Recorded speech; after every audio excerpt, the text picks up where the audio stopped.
पंचमो अध्याय। भगवद गीता के 5वें संन्यास योग नामक अध्याय को प्रारंभ करते हैं। दूसरे अध्याय का नाम ज्ञान योग था। उसमें ज्ञान के ही विषय में समझाया गया। ज्ञान ये विश्व ही परमात्मा है, यह प्रत्यक्ष दर्शन बोध कराने वाले विवेक का नाम है। तीसरे अध्याय में कर्म का प्रतिपादन गया, यानी बिना ज्ञान के कर्म नहीं किया जा सकता और कर्म करने पर ही ज्ञान की पहचान होती है। इसलिए चौथे अध्याय में ज्ञान कर्म संन्यास योग कहा गया, यानी जिसने अपने ज्ञान को कर्म में व्यवहार में और अपने कर्म व्यवहार को ज्ञान में जोड़कर एक रूपता प्राप्त कर ली है, परंतु संन्यास यानी फलाशक्ति छोड़कर जो सेवा में भक्ति में कर्म करता है, ये चौथे अध्याय में समझाया। परंतु अर्जुन के मन में ये समझ में आया कि कभी कभी आप ज्ञान को श्रेष्ठ बतलाते हो, कभी कभी आप कर्म को श्रेष्ठ बतलाते हो, तो मैं ये कैसे समझूं कि मुझे ज्ञानी ही बनना है कि कर्म ही करना है। ऐसा लगता है कि मेरा भ्रम आप दूर नहीं कर रहे हो और संशय भ्रम बढ़ा रहे हो। तो ये अर्जुन के मुख से जो प्रश्न था, अर्जुन बोला, हे कृष्ण, त्याग कर्मों का कहते फिर योग भी, दोनों में लाभदायी जो वो एक मुझसे कहो। ज्ञान ही श्रेष्ठ है या लाभदायी है कि कर्म ही श्रेष्ठ है, कर्म करना लाभदायी है। कृष्ण जी ने जो समझाया था वो भगवान बोले, कर्म योग कर्म त्याग दोनों में हित है भरा। इनमें कर्म का योग श्रेष्ठ है कर्म त्याग से। कुछ कर्म ऐसे रहते हैं कि जिनको करना ही आवश्यक होता है, वो त्यागना नहीं पड़ते, और कुछ कर्म ऐसे रहते हैं कि त्यागने से ही लोकहित होता है। इसलिए ज्ञान पूर्वक कर्म को करना और ज्ञान से जिन कर्मों को सेवा में उपयोग नहीं किया जा सकता उनको त्यागना, क्योंकि ये विचार सांख्य शास्त्र के आधार पर कहे गए हैं। सांख्य शास्त्र ने ये कहा है कि गुणानाम च दोषाणाम प्रमाणम प्रभागता कंचिदर्थम अभिप्रेत्य सांख्यत्य विधीयते।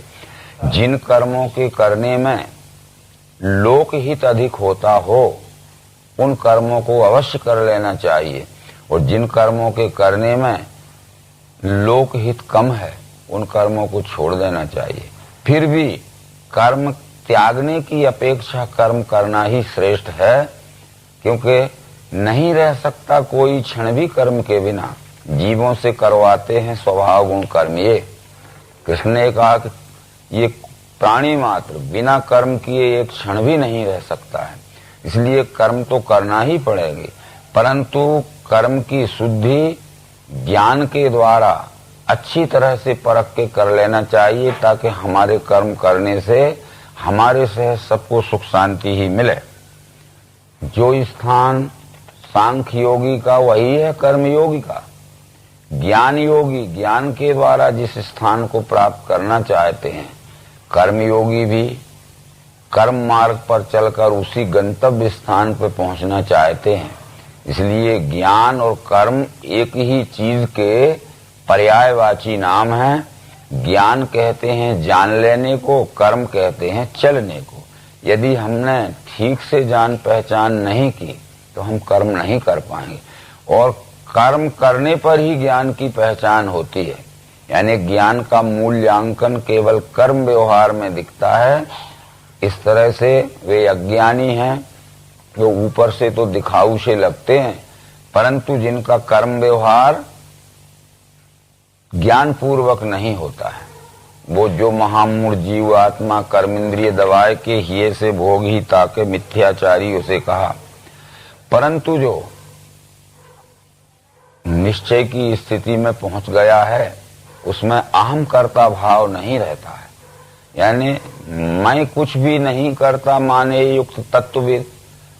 सुने छुए लखे सूंगे खावे सोवे हिले चले, बोले त्याग करे लेवे वो खोले नेत्र मूंद ले। इंद्रियां इंद्रियार्थों में खेलें यह धार के, उसके शरीर के, इंद्रियों के, मन के, बुद्धि के सब कर्म अपने सहित संपूर्ण प्राणी मात्र को सुख शांति पहुंचाने के लिए होते हैं, क्योंकि जिसको ये विश्व ही परमात्मा है, विश्व ही ब्रह्म है, इस निश्चय में स्थिति हो चुकी है। इसलिए ब्रह्म के ध्यान से कर्म जो करे फल त्याग के, पापों में वो नहीं डूबे जल में पदम पत्र ज्यों। ये विश्व ही ब्रह्म है, ऐसा वेद मंत्रों में कहा गया है। ओम ब्रह्म ही वेदम मृतम, पुरस्तात् ब्रह्म, पश्चात ब्रह्म, दक्षिणताश्चोत्तरेण, अधा च ऊर्ध्वम, पृष्ठम ब्रह्म वेदम विश्वमिदम वरिष्ठम।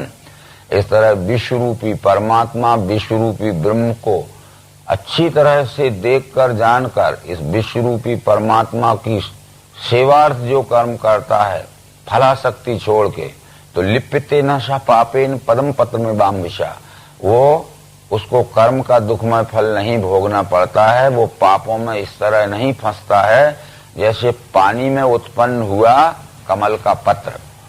ये कमल पत्र का उदाहरण दिया है जो अपने आप में एक ही है। ये कमल का पौधा पानी कीचड़ में होता है, उसी में बढ़ता है, उसी में जिंदा रहता है, उसी में फलता फूलता है। पर पानी में उसके पत्र को भिंगाना चाहोगे तो भींगता नहीं है।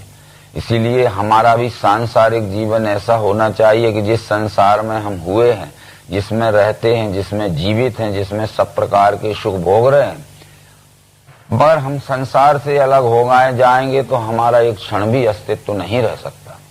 इस तरह से ये अनासक्त भाव से प्राणी मात्र के रूप में दिखने वाले अपने से सबको सुख शांति के सेवा के कर्म करना चाहिए। बहुत से विचार ऐसे थे जो दूसरे जगह आए हैं। जैसे एक पतंग रहती है, एक पतले से धागे में बंधी होती है, तब वो आसमान में तैरती है। यदि पतला धागा भी काट दिया जाए तो वो जमीन से ही नहीं उठ सकती, और मोटे रास्ते में बांध दी जाए तो भी नहीं उठ सकती। इसलिए इस मनुष्य को भी संसार में तो रहना है, परंतु इसकी आसक्ति अति अल्प होना चाहिए, और अति आसक्ति में फंस जाने से ये संसार में अपने जीवन को सुखमय नहीं बना सकता है। अयोगी को महाबाहु संन्यास दुख से सदे, योग युक्त मुनि को ही ब्रह्म तत्काल है मिले। अयोगी, योगी और योग युक्त, ये तीन शब्द भगवत गीता में आए हैं। अयोगी कहते हैं जिस जीव का अभी इस विश्व ब्रह्म से योग दर्शन नहीं हुआ है, तदात्मता का योग नहीं हुआ है, वो अयोगी है। परंतु जिस शरीरधारी मानव जीव आत्मा ने इस विश्व ही परमात्मा है, इसका दिव्य चक्षु योग से दर्शन करके एकात्मता का योग कर लिया है, वो योगी है। परंतु योगी हो जाने के बाद भी जो स्वकर्म द्वारा सेवा में लग गया है वो योग युक्त है। इसलिए योग युक्त मुनि को ही ब्रह्म तत्काल है मिले। जब हम विश्व से अपनी एकात्मता का योग कर लेते हैं और तदनुसार हम अपने स्वकर्म द्वारा व्यवहार के मार्ग पर चलने लगते हैं तो हम तत्काल ही उस ब्रह्म में तद्रूपता प्राप्त कर लेते हैं। ये श्लोक का आशय यही था।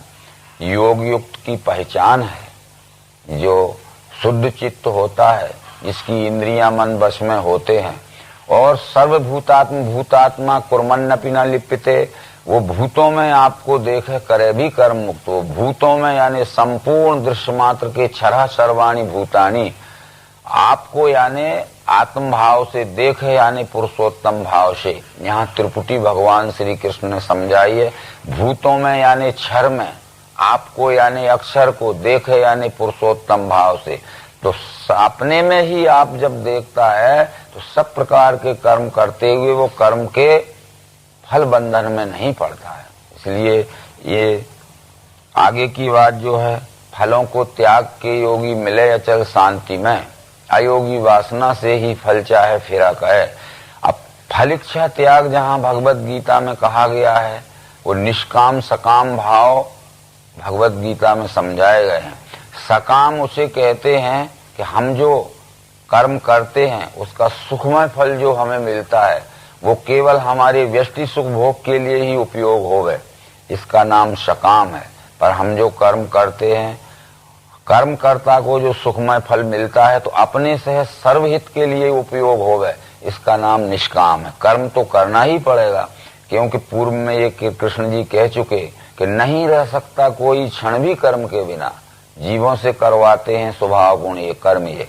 तो निष्काम सकाम का इतना ही भगवत गीता में विचार है कि जो अपने सुख स्वार्थ के लिए करता है वो सकाम है, और जो कर्म करते हुए उसका फल मिलता है, सर्वहित के लिए उपयोग करता है, वो निष्काम है। इस हेतु से वो कहा गया कर्मों को मन से योगी त्याग के सुख में रहे, नौ द्वारों के पुरी में ही करवाता करता नहीं। कर्म इंद्रियों से होते हैं, परंतु इंद्रियों का प्रेरक मन है। यदि मन में कोई इच्छा ना होगी तो इंद्रियां कर्म नहीं कर सकेंगी। इसलिए कर्म को मन से ही त्यागना पड़ता है, कर्म की फलाशक्ति मन से ही त्यागना पड़ती है, क्योंकि मन एव मनुष्याणाम कारण बंधन मोक्षयो बंधस्य विषया संगी मुक्तस्य निर्विषयम तथा। इस भगवत गीता के 5वें अध्याय में विषय भी समझाया गया है, जो आगे अपन देखेंगे। इंद्रियों के भोग सारे आवागमन युक्त हैं, कौन ते दुख के दाता, इनमें ज्ञानी फंसे नहीं। इंद्रियां जो हैं हमारी स्थूल सूक्ष्म दो प्रकार की इंद्रियां हैं। स्थूल इंद्रियों को कान आंख त्वचा जीभ नासिका कहते हैं, ये बाह्यकरण है। सूक्ष्म इंद्रियां मन बुद्धि अहंकार चित्त है। तो इंद्रियों के भोग सारे आवागमन युक्त हैं। कुछ हमारी मानसिक इच्छाएं रहती हैं और वो इंद्रियों के द्वारा उन इच्छाओं की पूर्ति होती है। इसलिए जिसका मन नियंत्रण में हो गया है, मन अनुशासित हो गया है, बस में हो गया है, तो फिर उसकी इंद्रियां बहिर्मुख यानी विपरीत गामी नहीं हो सकती हैं। इसलिए कर्मों को मन से योगी त्याग के सुख में रहे। काम क्रोध नहीं जिनमें आत्मवेदता मनोजयी, वो योगी देह के होपते मरे पे ब्रह्म रूप है। काम क्रोध नहीं जिनमें आत्मवेदता मनोजयी, जो आत्मदर्शी पुरुष हो गए हैं, यानी विश्व ही परमात्मा है, यह दर्शन जिनका निश्चय होके स्थिर हो गया है। तो ऐसा तो नहीं हो सकता है कि किसी में काम क्रोध न लो, परंतु उनके काम क्रोध लोभ विकृत रूप में नहीं रहते हैं। काम क्रोध लोभ के वो वश में नहीं रहते हैं। काम क्रोध लोभ को अपने वश में रख के अपने ही शरीर में स्थान देते हैं। ये आत्मनिश्चयी पुरुष काम क्रोध लोभ को जब जरूरत के अनुसार बुलाते हैं तब उनका काम क्रोध लोभ आता है, परंतु अज्ञानी जीव को न बुलाते हुए काम क्रोध लोभ जबरदस्ती उसके सिर पे आवेशित हो जाते हैं। इसलिए काम क्रोध रहित कोई नहीं रह सकता है। केवल काम क्रोध लोभ के वश में नहीं होना है, काम क्रोध लोभ को अपने वश में रखना है कि जब जरूरत पड़े, जब लोक हित के लिए उनका उपयोग किया जाए। भगवान श्री मायरन चेतन जी ने कहा है कि नर्तन के बैरी नरक द्वार दुखदाई हैं, काम क्रोध अरु लोभ तीन ये भाई। सेवार्थ विश्व के तीन भाव मन लाई, रखना सो देवी संपत्ति की चतुराई। इसलिए काम क्रोध लोभ का जो विश्व सेवा के लिए उपयोग करता है वह आत्मनिश्चयी पुरुष है। इस तरह इस काम क्रोध लोभ का यहाँ विचार करना है। काम क्रोध से उपजे वेग जो इस लोक में अंत तक सह लेता है, वो सखी सुखी नर युक्त हो। काम क्रोध लोभ को वैसे तो हम समझते हैं कि इनके बस में ना होंगे, पर जब इनका आवेश आता है, उस आवेश के समय जो इनके वश में नहीं होता है, अपना संतुलन नहीं खोता है मानसिक, बराबर वो मनुष्य सुख शांति से अपने से सबको सुखमय बनने का कारण हो सकता है। फिर विषयों को बाहरी त्याग दृष्टि विरकुटी में धरे, नाक में फिरने वाले प्राण अपान सम करे। यहाँ स्पर्शान कृत्वा बहिर्वाह्य चक्षुषैवांतरे भुर्वो, विषयों को बाहरी त्याग है। बाहरी का मतलब है कि जो वस्तु अपने अधिकार के बाहर है उसके उपयोग की इच्छा त्याग देना है, और जो वस्तु अपने अधिकार के अंदर है उसको जरूरत से बाहर उपयोग की इच्छा जिसने त्याग दी है वो निर्विषय मनुष्य कहलाता है। ऐसा विचार वेदांत में भी आया है कि निर्विकारतया वृत्त्या ब्रह्माकारतया पुनः वृत्ति विस्मरण संज्ञक समाधि ज्ञान मुच्यते। तो इस तरह से विषय तो छूट नहीं सकते हैं। हर मनुष्य को अपने जीवन यापन करने के लिए खाना पीना सोना जागना अथवा गृहस्थी के आहार विहार के सब कर्म करना पड़ेंगे, पर अधिकार के अंदर और आवश्यकता के अंदर जो उपयोग करता है वो मनुष्य निर्विषय कहलाता है। अधिकार के बाहर और आवश्यकता के बाहर जो उपयोग करता है वो मनुष्य विषयी कहलाता है।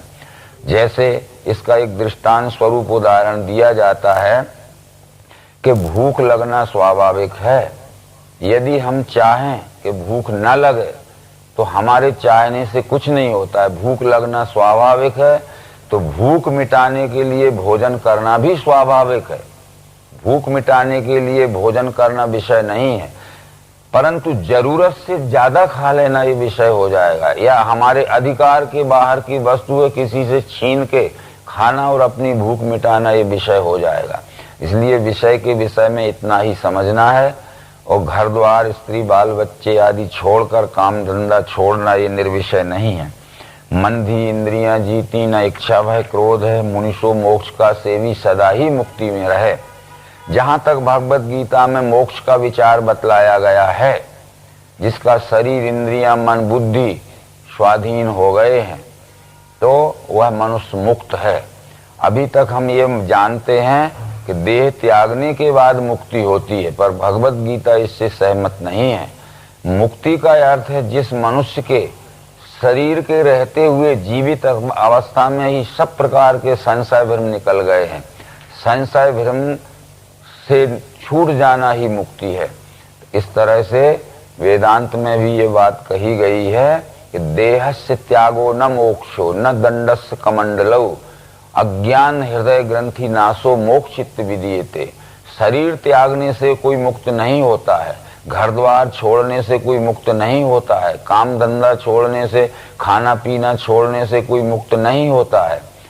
केवल हमारे अंतःकरण में जो अज्ञान से उत्पन्न भ्रम है, मैं कौन हूँ, ये विश्व क्या है, ये ठीक से न जानना भ्रम है। ये भ्रम निवृत्ति जिसकी हो गई है वह मुक्त पुरुष है।